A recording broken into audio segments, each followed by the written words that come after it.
ગઈકાલે ભાવનગરમાં કોળી સમાજનું સંમેલન હતું। સંમેલન પહેલા પણ ખૂબ બધી ચર્ચાઓ હતી અને સંમેલન પૂર્ણ થયું એના પછી પણ બહુ ચર્ચાઓ થઈ, કારણ કે ત્યાં મંચ પરથી જે વાત કરવામાં આવી, ન્યાયની વાત એક તરફ રહી ગઈ અને જીતુ વાઘાણીથી લઈને પોલીસ પર પ્રહાર કરવામાં આવ્યા। એટલે ભાવનગરમાં કોળી સમાજના ન્યાયના સંમેલનમાં જીતુ વાઘાણી પર પ્રહાર એ બહુ જ મોટા પ્રશ્ન લઈને આવ્યા। એના પછી જે મંચ પરથી વાતો કરવામાં આવી, ઘણા બધા આગેવાનો ત્યાં મંચ પર બેઠા હતા અને પછી દ્રશ્ય સામે આવ્યા કે જેમાં અનેક આગેવાનો હતા, એમને બોલવાનો સમય ન આપવામાં આવ્યો। રાજુ સોલંકી ત્યાં પહોંચ્યા હતા, એના સિવાય બ્રિજરાજ સોલંકી ત્યાં હતા અને બોલવા ન મળતા એના પછી બબાલના ઘર થયા। સુરતથી પણ અનેક આગેવાનો આવ્યા હતા। સુરતથી એ આગેવાનો કે જે 100 ગાડીઓ લઈ અને બગદાણા પહોંચ્યા હતા અને કહી રહ્યા હતા કે ન્યાય અપાયા વગર અમે જંપીશું નહીં, એ આગેવાનોને પણ બોલવાનો મોકો ન મળ્યો। જ્યારે એમને બોલવાનો મોકો ન મળ્યો સ્ટેજ પરથી, એટલે એ પછી વિવાદનું ઘર શરૂ થયું। જ્યારે નવનીત બાલદિયા મંચ પર હતા તો એમણે જ્યારે ભાષણ આપ્યું ત્યારે એવું કહ્યું કે હવે તો બગદાણામાં પણ એક મોટી સભા થશે।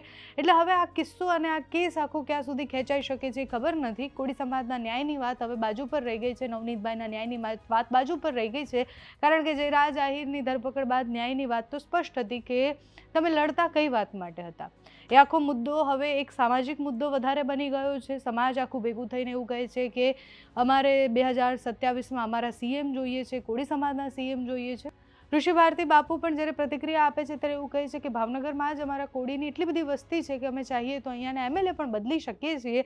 એટલે હવે આ લડાઈ વધારે રાજકીય અને કોના સીએમ બની શકે એ ઉપર પહોંચી ગઈ છે।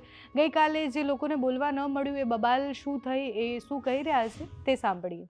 કઈ વાત તો હોય, સમાજની ન્યાય સભા હતી અને જે મિત્રોએ એટલા દિવસ ત્યાં મહેનત કરતા હતા તો ખરેખર બોલવાનો શ્રેય એને જાય છે। ચિરાગ ઝાલાને બોલવાનો વારો આવે કે ના આવે એની કોઈ પણ જાતની ચિંતા નથી। તમે જોયું હશે ત્યાં કે અમે જે જાગૃતિ ન્યાય માટેની, શાસક સમાજના નિર્માણની જે લક્ષ્ય લઈને અમે નીકળ્યા છીએ, એ ગામે ગામ આજે લોકો જાગૃત થયા છે અને આવનારા દિવસોમાં હું ચેલેન્જ સાથે કહું છું, જો આમ નામ એકતા સમાજની બની રહી ને તો 27 પહેલા આ લોકોને ગુજરાતનો સીએમ જાહેર કરવો પડશે।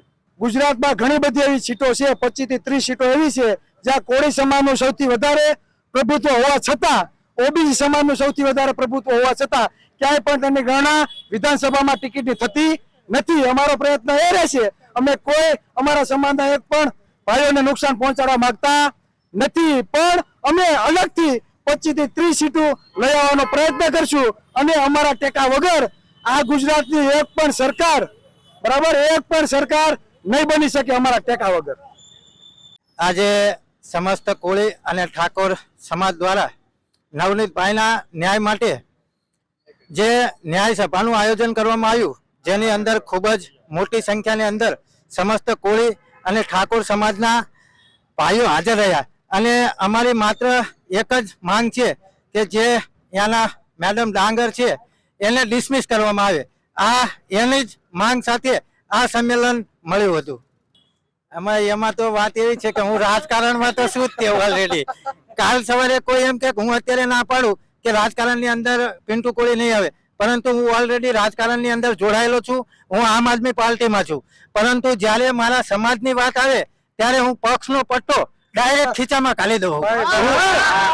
હું મારા માટે હંમેશા સમાજને ગૌરવ પહેલા આલું છું, સમાજને મહત્વ પહેલા આપું છું।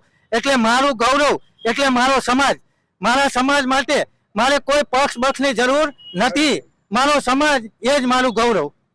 કરીને તો આ સંમેલન એના માટે જ હતું, કારણ કે 2027માં આવનારી ચૂંટણીમાં અમે એને ચોક્કસથી હરાવી દઈશું અને આ સંમેલન એના માટે જ હતું ને આવનારા દિવસોમાં પણ એના માટે જ હશે। કારણ કે જ્યારથી આ ઘટના બની, માયાભાઈના દીકરાએ જ્યારે નવનીતભાઈ ઉપર હુમલો કર્યો ત્યારે એના બીજા દિવસે જ એમને માયાભાઈ આહિરની પોસ્ટ જે સોશિયલ મીડિયામાં ચડાવી હતી અને એમાં એને સ્પષ્ટ જાહેર કરી દીધું કે કોળી સમાજની હું વિરોધમાં છું, એટલે અમને એની વિરોધમાં જતા બિલકુલ અમે અચકાવાના નથી। 2027માં અમે જીતુ જમણવારને પાડી જ દેવાના છીએ 100%।